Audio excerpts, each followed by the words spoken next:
السلام علیکم ورحمۃ اللہ وبرکاتہ۔ آج کے خطبے کا عنوان رمضان المبارک کا استقبال کیسے کریں۔ الحمدللہ والصلاۃ والسلام علی رسول اللہ، اما بعد۔ تمام تعریفیں اللہ کے لیے ہیں، اس نے رمضان میں قرآن نازل فرمایا جو تمام لوگوں کے لیے ہدایت ہے، نیز اس میں ہدایت اور حق و باطل میں امتیاز کرنے والے دلائل موجود ہیں۔ اللہ تعالیٰ نے ماہ رمضان کو تمام مہینوں اور اوقات پر فضیلت والا بنایا۔ میں حق، سچ اور ایمان پر مبنی گواہی دیتا ہوں کہ اللہ کے سوا کوئی معبود برحق نہیں، اس کا کوئی شریک نہیں، اور میں یہ بھی گواہی دیتا ہوں کہ محمد صلی اللہ علیہ وسلم اس کے بندے اور اس کے رسول ہیں۔ اللہ تعالیٰ آپ پر، آپ کی آل پر، صحابہ کرام پر اور ان کے نقش قدم پر چلنے والے تمام لوگوں پر رحمت نازل فرمائے۔ حمد و ثنا کے بعد، اے مومنو، اللہ تعالیٰ سے ظاہر اور باطن سے ڈرو، کیونکہ وہ غیب کو جانتا ہے اور ہر چیز کا علم رکھتا ہے اور ہر چیز کو سنتا بھی ہے۔ فرمانے باری تعالیٰ ہے، اے ایمان والو، اللہ سے ڈرو اور سیدھی بات کہو، وہ تمہارے اعمال کی اصلاح کر دے گا اور تمہیں معاف کر دے گا اور تمہارے گناہوں کو بخش دے گا۔ پس جو اللہ اور اس کے رسول کی اطاعت کرے وہی عظیم کامیابی کو حاصل کرے گا۔ اے مومنو، اے اللہ کے بندو، امت اسلام اور امت محمدیہ کے لیے ایک عظیم تحفہ ہے، اور وہ تحفہ ایک ایسا مہینہ ہے جو خیرات و برکات اور ہمہ گوش بھلائیوں والا ہے، یعنی رمضان المبارک۔ یہ اللہ کا مہینہ ہے جس میں قرآن نازل کیا گیا ہے، جو کہ لوگوں کے لیے ہدایت اور نشانیوں سے بھرپور ہے۔ جی ہاں، اے اللہ پر ایمان لانے والو، تمہیں مبارک ہو ایسے عظیم اور مبارک مہینے کی، جس کے بارے میں امام احمد رحمہ اللہ نے حضرت انس رضی اللہ تعالیٰ عنہ سے روایت کرتے ہیں کہ اللہ کے نبی صلی اللہ علیہ وسلم نے ارشاد فرمایا، یہ رمضان ایسا مہینہ ہے جس میں جنت کے سارے دروازے کھول دیے جاتے ہیں اور جہنم کے تمام دروازے بند کر دیے جاتے ہیں اور شیاطین کو قید کر لیا جاتا ہے۔ اس حدیث میں اللہ کے رسول صلی اللہ علیہ وسلم نے بہت ساری بشارتیں، ترغیب و ترہیب اور اہل ایمان اور اہل اطاعت اور اپنے بندوں کے لیے بہت ساری خوشخبری رکھ دی ہیں، جو کہ بہت بڑا احسان ہے۔ مگر یہ بشارتیں صرف اسی کے حصہ کا مقدر بنیں گی جو اس مہینے کو اچھے طریقے سے استقبال کرے گا، اس مہینے کا اچھے طریقے سے استقبال کرے گا، یعنی ان خیرات کو اکٹھا کرنے میں وہ محنت اور جد و جہد اور کوشش کرے گا اور نافرمانی سے دور رہے گا اور اللہ تعالیٰ کی اطاعت کرے گا اور زمین و آسمان کے رب سے رحمت کی امید اور عذاب کا خوف رکھے گا، تو وہ ان برکات کو پا سکتا ہے۔ اے مومنو، اللہ کے علاوہ اور بھی بہت ساری بشارتیں اس کے علاوہ اور بھی بہت ساری بشارتیں دیگر احادیث سے ثابت ہیں، لیکن ان احادیث میں سب سے زیادہ خصائص اور مناقب والی وہ حدیث ہے جو امام ترمذی رحمہ اللہ نے اپنی کتاب میں ذکر کی ہے۔ حضرت ابو ہریرہ رضی اللہ تعالیٰ عنہ کہتے ہیں کہ رسول اللہ صلی اللہ علیہ وسلم نے فرمایا، جب ماہ رمضان کی پہلی رات آتی ہے تو شیاطین اور سرکش جن جکڑ دیے جاتے ہیں، جہنم کے دروازے بند کر دیے جاتے ہیں، ان میں سے کوئی بھی دروازہ کھولا نہیں جاتا، اور جنت کے دروازے کھول دیے جاتے ہیں، ان میں سے کوئی بھی دروازہ بند نہیں کیا جاتا، اور پکارنے والا پکارتا ہے، اے خیر کے طلبگار آگے بڑھ، اور اے شر کے طلبگار رک جا۔ اسی طرح اللہ تعالیٰ بہت سارے بندوں کو آگ سے آزاد کر دیتے ہیں، تو ہو سکتا ہے کہ تو بھی انہی آزادی پانے والوں میں سے ہو جا، اور ایسا رمضان کی ہر رات کو ہوتا ہے۔ اے مومنو، ذرا اس حدیث کے خصائص اور عظیم بشارتوں پر غور و فکر کرو اور دیکھو کہ یہ حدیث کتنی عظیم حدیث ہے، جو ہمیں اس مہینے میں ہدایت اور نیک کام کرنے پر ابھار رہی ہے۔ جس سے ہم عظیم منزل اور بلند مقام حاصل کر سکتے ہیں۔ اے مومنو، اس حدیث میں 5 خوشخبریاں جمع کر دی گئی ہیں جو کہ خالصتاً رمضان المبارک کے مہینے کے ساتھ خاص ہیں۔ پہلی خوشخبری یہ ہے کہ اس مہینے میں تمام شیاطین کو بند کر دیا جاتا ہے، یعنی انہیں اس طرح قید کر لیا جاتا ہے کہ وہ اس چیز کی طاقت نہیں رکھتے کہ عبادت کے خلوص کو ختم کر دیں، جبکہ رمضان کے علاوہ شیاطین اس کی طاقت رکھتے ہیں۔ کیا نبی اکرم صلی اللہ علیہ وسلم نے یہ خبر نہیں دی ہے کہ اس مہینے میں شیاطین کو قتل کیا جاتا ہے اور موت کے گھاٹ اتارا جاتا ہے، اور یہ بھی خبر دی کہ انہیں قید کر لیا جاتا ہے اور وہ بندوں کو نقصان نہیں دے سکتے؟ اسی لیے علماء نے یہ بات ذکر کی ہے کہ شیاطین کا پابند سلاسل ہونا اصل میں روزہ داروں کی حفاظت کرنا ہے، تاکہ لوگ اپنے روزوں اور عبادات کو شیاطین سے بچاتے ہوئے اخلاص کے ساتھ پوری کر لیں۔ اسی طرح دوسری اور تیسری خوشخبری جو اس حدیث میں آئی ہے وہ یہ ہے کہ جنت کے تمام دروازوں کو کھول دیا جاتا ہے، کوئی ایک بھی بند نہیں ہوتا۔ اسی طرح جہنم کے تمام دروازوں کو بند کر دیا جاتا ہے، کوئی ایک بھی کھلا نہیں ہوتا۔ اور یہ اس سب کچھ اس عظیم اور بابرکت مہینے کے اقبال اور احترام میں کیا جاتا ہے تاکہ اہل اسلام اور امت ایمان اللہ تعالیٰ کی اطاعت کر کے اسے راضی کر لیں،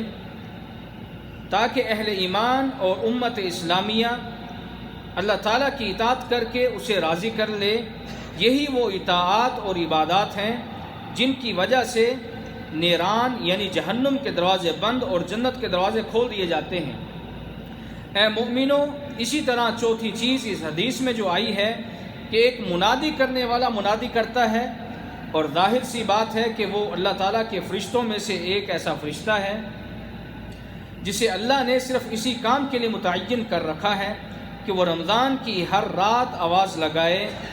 کہ اے خیر کے متلاشی جلدی کر، اور اے نافرمانی کے طالب سست ہو جا۔ اگرچہ اہل ایمان رمضان کی راتوں میں اس منادی کرنے والے کی منادی کو سن نہیں سکتا، مگر ہمیں پختہ یقین ہے کیونکہ ہمیں اس نے خبر دی ہے جو سچوں میں سے سب سے زیادہ سچا ہے، جو اپنی مرضی سے نہیں بولتا بلکہ وحی کے ذریعے گفتگو کرتا ہے۔ اسی لیے تمام مسلمانوں کا یہ حق ہے کہ وہ رمضان کی تمام راتوں میں اطاعت والے کام کر کے اپنے آپ کو اللہ کا پسندیدہ ترین بندہ بنا لیں، اور اگر بندہ اپنے نفس کو خیر سے پھیر لیتا ہے تو اسے چاہیے کہ خیر کی طرف دوبارہ متوجہ ہو جائے اور اپنے نفس کو مخاطب ہو کر کہے کہ اے برے نفس، اگر تم اس عظیم موسم اور بابرکت مہینے میں بھی باز نہ آیا تو بتا پھر کب رکے گا۔ اسی طرح اے اللہ کے بندو، یہ حدیث ہمیں یہ بھی بتلاتی ہے کہ لوگوں کی 2 قسمیں ہیں، ایک وہ جو اپنے نفوس کے لیے خیر و بھلائی چاہتی ہے اور اسے تلاش کرتی رہتی ہے، اور دوسری قسم وہ جو اپنے نفوس کے لیے یا اپنے لیے شر اور برائی کو توشہ بنا لیتی ہے۔ اسی لیے اس حدیث میں پہلی قسم والوں کو کہا جاتا ہے اے خیر کو تلاش کرنے والے اور محنت کر، اور اے شر کو تلاش کرنے والے اور سست ہو جا۔ اسی لیے ہر انسان کو چاہیے کہ وہ اپنے نفس کی رغبت کا جائزہ لے، کیا وہ چاہتا ہے، وہ کیا چاہتا ہے۔ اگر وہ خیر چاہتا ہے تو اسے چاہیے کہ وہ اس پر اپنے رب کا شکر ادا کرے اور اس سے مزید اطاعت اور فرما برداری کی توفیق طلب کرے، اور اگر وہ شر چاہتا ہے تو پھر اسے اپنے نفس کو ملامت کرنی چاہیے اور اس کی توبیخ کرنی چاہیے، اور اپنی لگام خیر کے ہاتھ میں دے دینی چاہیے، اور اس مبارک موسم میں نیکی اور بھلائی کے لیے محنت کرنی چاہیے، کیونکہ شر میں کمی، گناہوں سے اپنے نفس کو روکنا اور اللہ مالک الملک کی اطاعت کرنا اس مبارک مہینے کا مقصود ہے۔ اسی طرح اے مومنو، 5ویں فضیلت جو اس حدیث میں ذکر ہوئی ہے وہ یہ ہے کہ آگ سے آزادی، اور یہ رمضان کی ہر رات آزادی دی جائے گی۔ یہ کتنی ہی عظمت والی بات ہے۔